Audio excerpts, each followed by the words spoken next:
Welcome students, success अकॅडमीच्या 11th online YouTube लेक्चर्समध्ये तुमचं सगळ्यांचं स्वागत आहे. तर रिगार्डिंग फिजिक्स आपलं बोलणं चालू आहे. मागच्या फर्स्ट लेक्चरमध्ये मी 11th फिजिक्स जो मागच्या वर्षी सिलेबस बदलला आहे त्याच्यामध्ये जे काय 14 चॅप्टर्स आहेत त्यातले आपण सेक्शन 1 जर 7 चॅप्टर पकडले तर त्या 7 चॅप्टरची आपण काय बघितलेली आहे, 7 चॅप्टरची सगळ्यांची नावं बघितलेली आहेत आणि त्याच्याबद्दल मी थोडंसं बेसिक सांगायचा प्रयत्न केलेला आहे. आता काही विद्यार्थी अजून ॲडमिशन चालू आहेत, तर ज्यांना जिथून हे ऑनलाईन लेक्चर्स बघायला मिळतात तिथून बघत चला. जे मागचे व्हिडिओज आहेत ते आम्ही शक्यतो प्रायव्हेटला टाकायचं, ऑनलाईन लेक्चर टाकायचा प्रयत्न करतोय, पण जिथून बघायला मिळते तिथून बघितलं तरी पण काय हरकत नाही, कारण तुम्हाला थोडंसं बघितलं तरी ते लिंक लागू शकते. तर आता मी आज आपला 11वी फिजिक्सचा जो फर्स्ट चॅप्टर आहे आठवते का बघा, त्याचं नाव होतं units and measurements.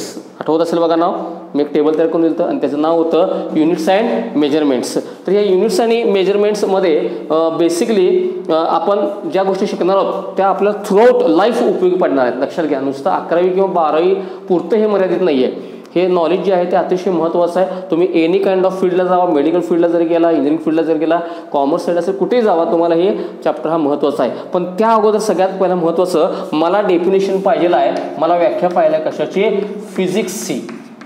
What is the definition of physics सांगू शकेल कोणी? कोणाच्या मनात येते? आता तुम्ही म्हणाल फिजिक्स म्हणजे भौतिकशास्त्र, मला मराठीतलं त्याचं नाव नको आहे, त्याचं डेफिनेशन. काही जण म्हणतील अहो सर फिजिक्स म्हणजे विषय आहे, सब्जेक्ट आहे, त्याचं डेफिनेशन कसं असेल? नाही, लक्षात घ्या, फिजिक्सची एक डेफिनेशन आहे. नेमकं फिजिक्स काय आहे त्याची एक डेफिनेशन आहे. बघा मी सांगतो, फिजिक्स हे कुठल्या क्षेत्रात येतो? आर्ट्समध्ये नाही, कॉमर्समध्ये नाही, याचं निगडीत कसं आहे, सायन्सचे आहे. म्हणजे physics is a branch of science. सगळ्यांना हे तर पटलं सगळ्यांना? बघा बघू, it is the branch of science. बरोबर. मग आता लक्षात घ्या, सायन्समध्ये अनेक ब्रँच आहेत, there are multiple branches. Chemistry आहे, मॅथमॅटिक्स आहे, बायोलॉजी आहे, त्यानंतर स्टॅटिस्टिक्स आहेत, अशा अनेक नंबर ऑफ ब्रँचेस आहेत. मग त्यामध्ये फिजिक्सची स्पेशालिटी काय? तर लक्षात घ्या, फिजिक्स या ब्रँचमध्ये आपण स्टडी करतो. It is a branch of science which deals with the study of. म्हणजे ह्याचा जो स्टडी आहे, डील्स विथ म्हणजे काय, निगडीत आहे. ह्याचा स्टडी कोणाशी निगडीत आहे? Which deals with the study of nature and natural phenomenon. बघा, nature and natural phenomenon. What is phenomenon? Phenomenon mean process, प्रक्रिया. मी थोडक्यात निसर्ग आणि निसर्गातल्या वेगवेगळ्या प्रक्रिया, नेचर अँड नॅचरल फिनॉमिनॉन, ह्यांचा स्टडी ज्याच्यामध्ये केला जातो ती सायन्सची ब्रँच म्हणजेच काय आहे, फिजिक्स आहे. म्हणजे नेमकं काय हो? तर बघा आता आपण बोलूया स्टडी ऑफ नेचर. मला सांगा, साऊंड हे नॅचरल आहे, ह्याचा स्टडी कशामध्ये, फिजिक्समध्ये आहे. लाईट, प्रकाश, ह्याचा स्टडी कशामध्ये आहे, फिजिक्समध्ये आहे. बरोबर आहे. त्यानंतर आणखीन तुम्ही कुठली गोष्ट सांगू शकताय, तर मी आणखीन याच्यामध्ये सांगेन की मून इज रिव्हॉल्विंग अराउंड अर्थ. बरोबर. चंद्र पृथ्वी भोवती फिरतो. बरोबर आहे. चंद्र पृथ्वी भोवती फिरतो म्हणजे लक्षात ठेवा त्या ठिकाणी त्याचं जे ग्रॅव्हिटेशन आहे, अट्रॅक्शन जे आहे, हे जे आहे कशामध्ये आपण शिकतो, फिजिक्समध्ये. All planets revolving around sun. सर्व ग्रह सूर्याभोवती फिरतात because of different attraction forces. त्यांचं डिस्टन्स किती आहे, त्यांचं मासेस काय आहेत, त्यांचा सायझेस काय आहेत, हा सगळा स्टडी, नेचरचा स्टडी जो आहे तो कशामध्ये येतो, फिजिक्समध्ये येतो. शिवाय आपण नुसतं नेचर बद्दल शिकत नाही, याच्यात नॅचरल फिनॉमिनॉन वेगवेगळ्या ज्या नेचरमध्ये प्रक्रिया होत असतात. जस्ट फॉर एक्झाम्पल जर बोलायचं झालं तर मला सांगा, इंद्रधनुष्य, पावसाळ्यामध्ये इंद्रधनुष्य दिसत असतं, दॅट इज कॉल्ड रेनबो. त्याचं जरी आपण स्टडी करायचं म्हटलं, रेनबो कसा फॉर्म होतो, how it is form, what type of rainbows are there, किती टाईप्स रेनबो आहेत, त्यांचं कलरचं कोडिंग, VIBGYOR हे का असतं, हे सगळा स्टडी कशामध्ये आहे, फिजिक्समध्ये आहे. म्हणजे मी तुम्हाला सांगताना फॉर एक्झाम्पल सांगालो, असे तुम्ही अनेक फिनॉमिनॉन स्टडी करू शकताय. मी थोडक्यात नेचर आणि नॅचरल फिनॉमिनॉनचा स्टडी ज्या सायन्सच्या ब्रँचमध्ये आहे त्यालाच काय म्हणायचं, it is called as physics. तर नेहमी आपल्याला फिजिक्स जेव्हा सुरू करतो तेव्हा फिजिक्सची डेफिनेशन माहीत असणं गरजेचे आहे. आणखीन एक गोष्ट, ही डेफिनेशन तुम्हाला परीक्षेला कधीही विचारली जाणार नाही. आता काही जणांच्या मनात आलं असेल, बघा सर आम्हाला परीक्षेला विचारणार नाहीत तर कशाला शिकवा लागलाय. तसं नसतंय. प्रत्येक गोष्ट ही एक्झामसाठी किंवा मार्कांसाठी करायची नसते. काही गोष्टी नॉलेजसाठी, कन्सेप्टसाठी करायच्या असतात. तर आपण जेव्हा फिजिक्स सुरू करणार आहे त्याला फिजिक्सबद्दल आपलं बेसिक माहिती असणं गरजेचं आहे. लक्षात आलं. आता आपण येऊया आपल्या पहिल्या चॅप्टरकडं. तर मला सांगा, आपल्याला 11th physics new syllabus first chapter काय नाव सांगितलं आलं का मनामध्ये बघा. It's name is units and measurements. आठवते का बघा units and measurements. What is आता जुन्या सिलेबसला याचं नाव फक्त काय होतं मेजरमेंट होतं. फक्त आता याचं नवीन प्रोनाऊन्सिएशनमध्ये काय केलं आहे युनिट्स अँड मेजरमेंट. तर लक्षात ठेवा ज्या वेळेला कुठली गोष्ट मी बोलत असतो त्यावेळेला ती बोलत असताना मला त्याचं मेजरमेंट केल्याशिवाय बोलूच शकत नाही. म्हणजे मला एखादं घर बांधायचं असेल तर त्या इंजिनियरला मला पहिला सांगायला पाहिजे की माझ्याकडे बाबा जागा किती आहे, किती स्क्वेअर फूट जागा आहे, मग त्याप्रमाणे ते ठरणार. कुठली गोष्ट किंवा उद्या मला तुम्हाला क्लासला जरी बोलवायचं झालं तर 8 वाजता या म्हणजे वाजता हे मला तुम्हाला सांगितलं पाहिजे, टायमिंग सांगितलं पाहिजे. ह्याचाच अर्थ आपण कुठलीही गोष्ट बोलत असताना मेजरमेंट हे अतिशय महत्त्वाचं आहे आणि ते मेजरमेंट रिप्रेझेंट करायला काय लागतं युनिट लागतं. या सगळ्याचा स्टडी आपण कशामध्ये करणार आहे युनिट्स अँड मेजरमेंट्स. येते लक्षात ठीक आहे. आता मला सांगा ह्याच्यामध्ये खूप महत्त्वाचा शब्द येणार आहे जो सारखा रिपीट होणार आहे. It is called as physical quantity. Repeat करतो बघा मी. It is called as physical quantity. मराठीत आपण याला म्हणतो भौतिक राशी. क्वांटिटी म्हणजे काय राशी बरोबर आहे. फिजिकल क्वांटिटी म्हणजे भौतिक राशी. तर आपल्या वर्डमध्ये सध्या इन प्रॅक्टिकल लाईफमध्ये अनेक क्वांटिटी आहेत. मग फिजिकल क्वांटिटी कोणाला म्हणायचं. आता मला सांगा लेंथ मी तुम्हाला जर सांगितली या ब्लॅकबोर्डची लेंथ मोजा तर स्टुडंट्स तुम्ही काय करणार हो तुम्ही एक स्केल आणणार ते लावणार आणि सांगणार की सर याचं लेंथ 5 फूट आहे 4 फूट आहे किंवा मीटरमध्ये काय असते सांगणार. मग मला सांगा लेंथ आपण मोजू शकलो का नाही शकलो. लेंथ आपण मोजू शकलो. म्हणजे लेंथ ही जी क्वांटिटी आता मी जी बोलली ती आपण मोजू शकतो आणि जी क्वांटिटी मोजू शकतो the quantity which are measurable which can be measure त्यालाच काय म्हणायचं फिजिकल क्वांटिटी. आणखी एकदम सांगतो बघा. समजा माझ्याकडे हा डस्टर आहे बॉडी आहे याचं काहीतरी मास असेल. मी हा जर तुमच्याकडे दिला आणि तुम्हाला म्हटलं की मला याचं मास सांगा तुम्ही काय करणार बॅलन्स आणणार वजन तगडे आणणार त्यावर ठेवणार आणि मला सांगणार की बाबा सर याचं 500 ग्रॅम अर्धा किलो 1 किलो काय वजन आहे. म्हणजे मास मी काय करू शकलो मोजू शकलो. म्हणजे a quantity which can be measure is called as physical quantity. तसंच मी जर तुम्हाला म्हटलं की माझं लेक्चर सुरू होऊन किती वेळ झाला तुम्ही मला सांगू शकता 15 मिनिटं झाली 20 मिनिटं तुम्ही डायरेक्ट घड्याळात बघणार नाही सांगणार बरोबर आहे. म्हणजे टाईम जे आहे ते मी काय करू शकतो मोजू शकतो. म्हणजे टाईम कॅन बी मेजरेबल. किंवा तुम्ही आता जिथं बसलाय हा ऑनलाईन लेक्चर जिथं बघताय त्या रूमचं टेम्परेचर काय आहे सांगा म्हटलं तुम्ही काय करणार कुठलं इन्स्ट्रुमेंट वापरणार थर्मामीटर घेणार आणि त्या थर्मामीटर तुम्ही बघणार चेक करणार बरं. आणि तुम्ही ते मला सांगू शकता थर्मामीटर बघून सांगू शकताय की नेमकं आता टेम्परेचर किती म्हणजे टेम्परेचर आपण मोजू शकतो. Temperature can be measurable so it is the measurable. तो थोडक्यामध्ये ह्या सगळ्यांच्यात कॉमन गोष्ट काय झाली तर ह्या सगळ्या गोष्टी काय आहेत ह्या सगळ्या गोष्टी काय आहेत measurable. A quantity which can be measure is called as physical quantity. A quantity which can be measure a quantity which can be measure a quantity which can be measured is called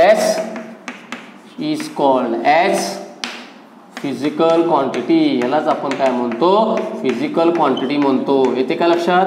याचे example काय तर याचे for example आत्ता सांगितलं length आपण मोजू शकतो मास मोजू शकतो टाईम मोजू शकतो टेम्परेचर. म्हणजे जगात एवढे चार्ज आहेत का नाही सगळ्या असंख्य गोष्टी आहेत बऱ्याच आहेत.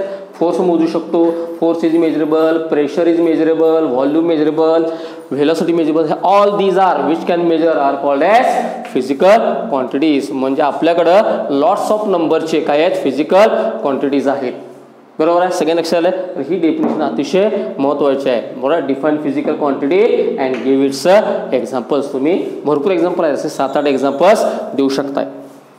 आता बघा की ज्या असंख्य फिजिकल क्वांटिटी आहेत त्याचं सायंटिस्टने काय केलं 2 टाईप्समध्ये काय केलं क्लासिफिकेशन केलं. There are 2 types of physical quantities. बघा मी आता हळू एक स्टेप पुढे सरकतो. There are 2 types of physical quantities.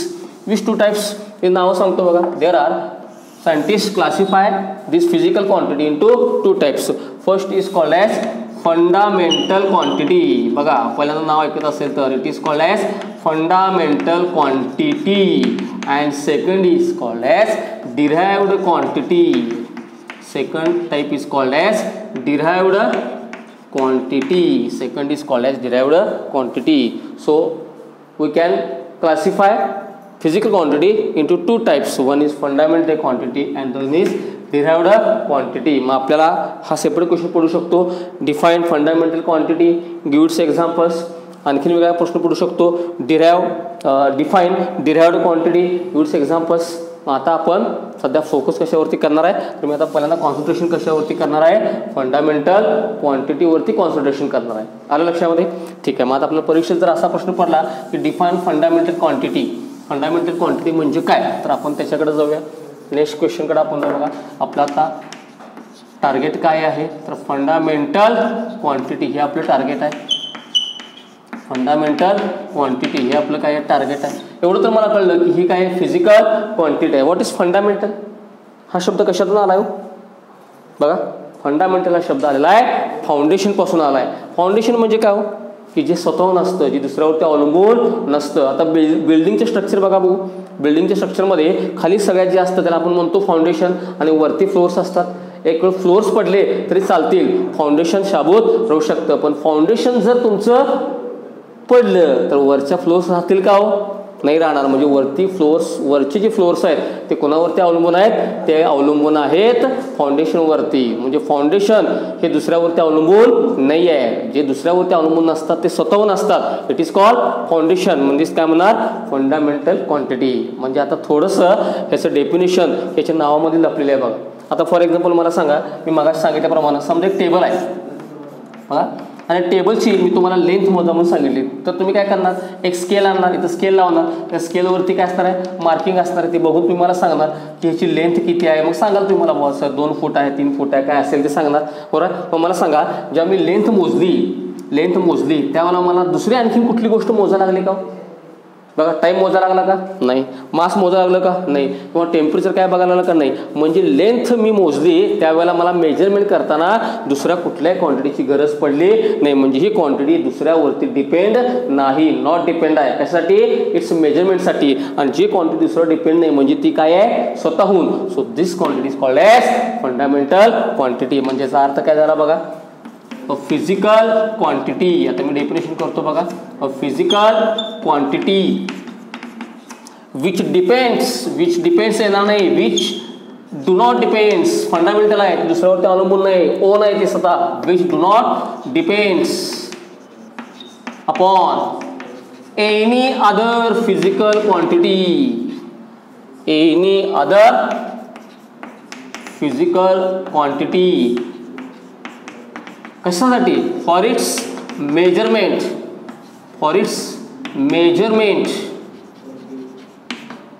बरोबर. असं असेल तर त्या क्वांटिटीला आपण काय म्हणू शकतो, is called as fundamental quantity. बघा आणखीन एक उदाहरण घ्या.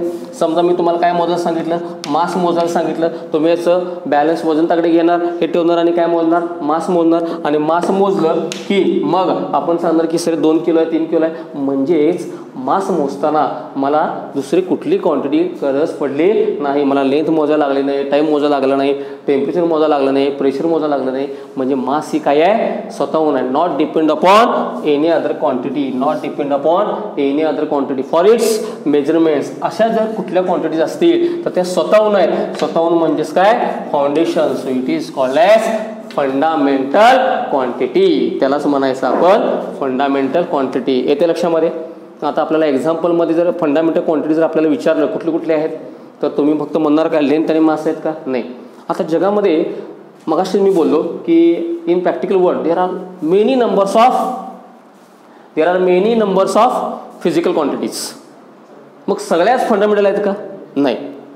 लक्षात ठेवा, जगामध्ये फक्त 7 क्वांटिटी काय आहेत, फंडामेंटल आहेत. देर are only 7 quantities which R the fundamental. ज्या स्वतःहून आहेत अशा फक्त काय आहेत, 7 आहेत. ते कुठल्या कुठल्या, त्यातले मी 2 एक्झाम्पल सांगितले. मग आता ते पाठच करायचं. 7 फंडामेंटल क्वांटिटी कुठल्या कुठल्या आहेत बघा, मी इथं लिहितो बरोबर. तर फर्स्ट लेंथ,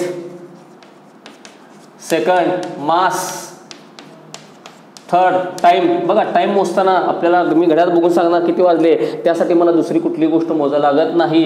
लेंथ, मास, टाइम. त्यानंतर टेम्परेचर मी डायरेक्टली मोजू शकतो, दुसऱ्या कशाची गोष्ट लागणार नाही मला बरोबर. त्यानंतर इलेक्ट्रिक करंट, मी जर ॲमीटर लावलं तर मी डायरेक्ट सांगणार किती करंट गेला. म्हणजे तुम्हाला करंट जो आहे बरोबर आहे का, इलेक्ट्रिक करंट ॲम्पियरमध्ये आपण मोजतो, तो देखील काय आहे, फंडामेंटल आहे. नंतर 6 नंबरचं बघा, ल्युमिनस इंटेन्सिटी म्हणजे काय? तीव्रता.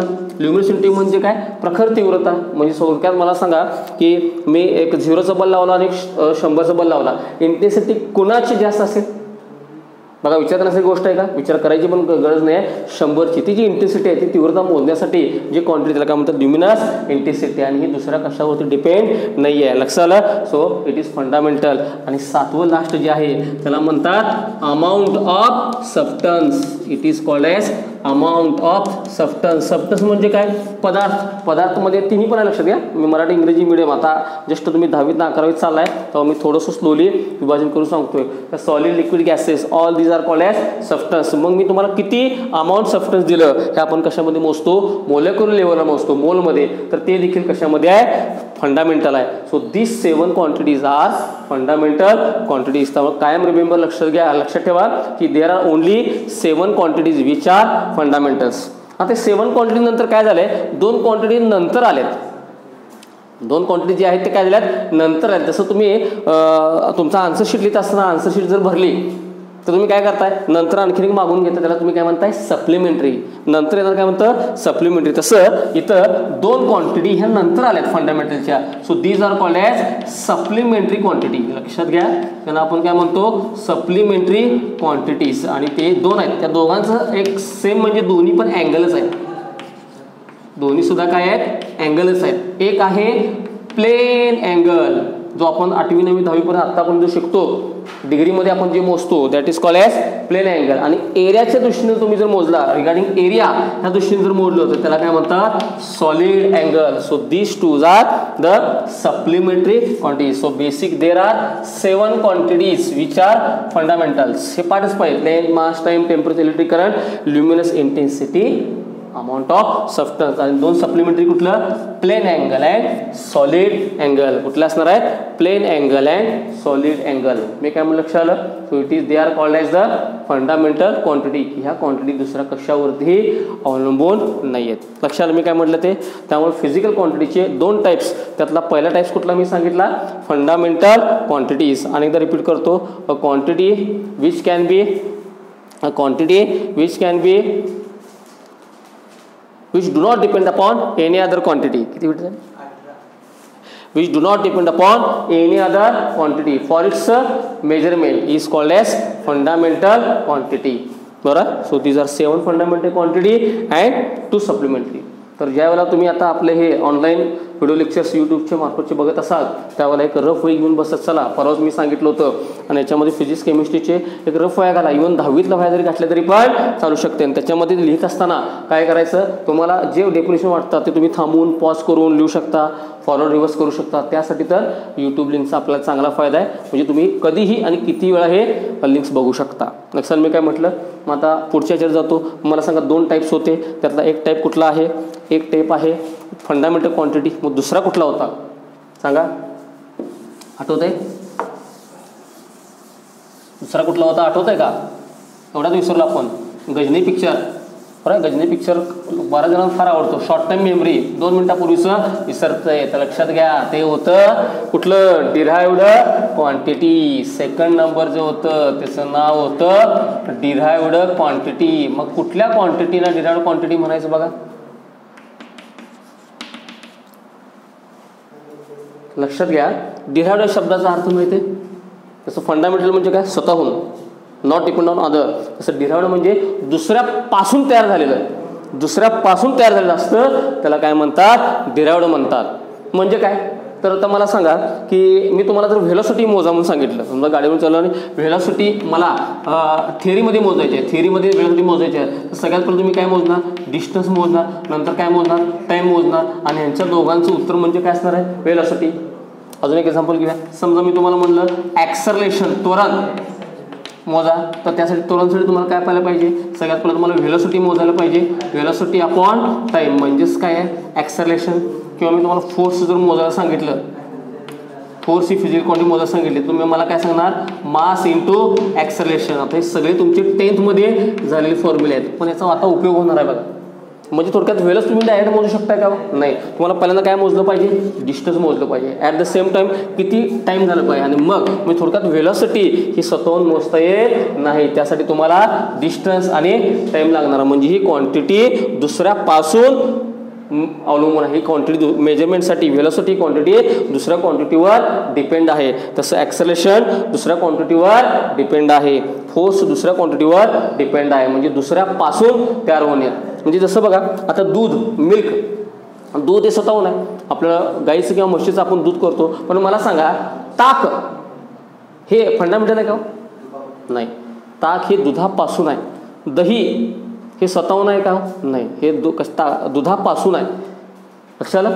चहा, आता चहा आपण तयार करतो दुधाचा, त्यावेळेला चहा हा दुधापासून आहे. मग थोडक्यामध्ये दूध हे काय झालं? फंडामेंटल. पण मी बाकीचं जे सांगितलं ताक, दूध, दही, श्रीखंड वगैरे हे सगळं कशामध्ये येणार आहे? दुधापासून. म्हणजे ते काय असणार आहे? डिराइव्ड. सेम कन्सेप्ट इथं आहे बघा. आता व्हेलॉसिटी, ॲक्सेलरेशन, फोर्स किंवा आणखी अनेक क्वांटिटी आहेत. ह्या सर्व क्वांटिटी ज्या आहेत ह्या दुसऱ्यावरती डिपेंड आहेत. कशाला? For its measurement. म्हणून त्यांना काय म्हणायचं? Derived quantity. बघा आता डेफिनेशन तयार झाली. फिजिकल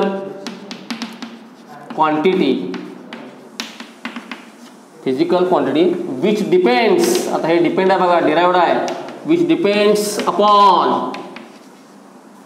वन ऑर मोर, एक किंवा एक पेक्षा जास्त, one or more fundamental quantities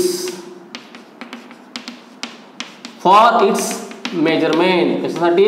मेजरमेंटसाठी. For its measurements बरोबर is called as derived quantity. यालाच काय म्हणायचं? डिराइव्ड क्वांटिटी म्हणायचं. हे लक्षात घ्या. Is called as derived quantity. लक्षात आलं? Physical quantity which depends upon one or more fundamental quantity. जी क्वांटिटी एक किंवा अनेकपेक्षा फंडामेंटलवरती डिपेंड आहे किंवा दुसऱ्या अनेक कुठल्याही क्वांटिटीवरती डिपेंड आहे, अशा क्वांटिटीला आपण काय म्हणायचं? Derived quantity. म्हणजे हे काय आहेत? सगळ्यांना which depends upon one or more physical quantities. लक्षात आलं? थोडक्यामध्ये फंडामेंटल हे फिक्स आहेत आणि ते 7 सोडून जगामध्ये जे बाकी आहेत ते सर्व कशामध्ये येणार आहे? डिराइव्ड क्वांटिटीमध्ये. त्यामुळे डिराइव्डची संख्या फिक्स आहे का? नाही फिक्स आहे. कारण 7 हे कशामध्ये आले? फंडामेंटलमध्ये आले. ते सोडून जे बाकीचे क्वांटिटीज आहेत त्या कशामध्ये येणार? त्यामुळे डिराइव्डची संख्या फिक्स नाही. मी का लिहिलं? हे जास्तीत जास्त आपण मॅक्झिमम आपण फिजिक्स 11वीमध्ये वापरतो म्हणून मी तुम्हाला सांगितलं. अशा अनेक आहेत. व्हॉल्यूम, आता मला सांगा व्हॉल्यूम कसं मोजतो आपण? Length into height into breadth. म्हणजे थोडक्यात 3 क्वांटिटी आल्या. म्हणजे थोडक्यात काय झालं? डिराइव्ड झालं. प्रेशरचा फॉर्म्युला काय हो? Force upon area. म्हणजे प्रेशर दोघांवरती काय डिपेंड आहे. म्हणजे थोडक्यात काय झालं? डिराइव्ड. ह्या सगळ्या क्वांटिटी कशामध्ये येणार आहेत? डिराइव्डमध्ये येणार आहेत. लक्षात मी तुम्हाला काय सांगितलं? म्हणजे आज आपण खूप महत्त्वाच्या 2-3 डेफिनेशन बघितला. एक फिजिक्स म्हणजे काय, दुसरं physical quantity. Quantity which can measure is called as physical quantity. आणि त्याचे 2 टाइप्स कुठले बघा? 2 टाइप्स कुठले? एक फंडामेंटल क्वांटिटी, एक derived quantity. Which do not depend upon any other असेल, जी दुसऱ्यावर अवलंबून नाही, जे स्वतःहून आहे, त्याला काय म्हणायचं? Fundamental quantity. आणि त्यांची टोटल संख्या किती आहे? 7 बेसिक आहेत आणि 2 आहेत सप्लिमेंटरी. त्यानंतर जे which depends upon one or more quantity are called as derived quantity. म्हणजे एक्झाम्पल तुम्ही पाहिजे तेवढे देऊ शकताय. तर माझ्या मते मी आता हा चॅप्टर सुरू केला आहे. तुम्हाला ह्याच्यामध्ये बेसिकली लक्षात येत असेल की आपण कशा प्रकारे शिकू शकतो. हे चॅप्टर्स काय आहेत? सुरुवातीला मी थोडी स्लोली सांगणार आहे. अनेकदा सांगतो की ज्यावेळेला क्लासरूममध्ये लेक्चर सुरू होतील त्यावेळेला मात्र डेफिनेटली पुन्हा हे सगळं रिव्हाइज केलं जाईल. तुम्हाला नोट्स दिले जातील. तुम्ही पण तुमच्या वहीमध्ये काही नोट्स तयार करा. डाऊट्स असतील तर विचारू शकता. इव्हन ते डाऊट्स तुमच्या आपल्या ऑनलाईन क्लासरूम, ऑफलाईन क्लासरूमच्या ह्याच्यामध्ये पण क्लिअर होईल. बरेच ॲडमिशन चालू आहेत. तुमचे कोण अनुभवातून मित्रमैत्रीण कोण असतील त्यांना डायरेक्टली आमचा नंबर देऊन डायरेक्ट ॲडमिशनसाठी सांगा. आपण त्यांना व्हॉट्सअप ग्रुपमध्ये लगेच ॲड करून घेऊ. म्हणजे त्यांचा पण अभ्यास सुरू होईल. Okay, thank you.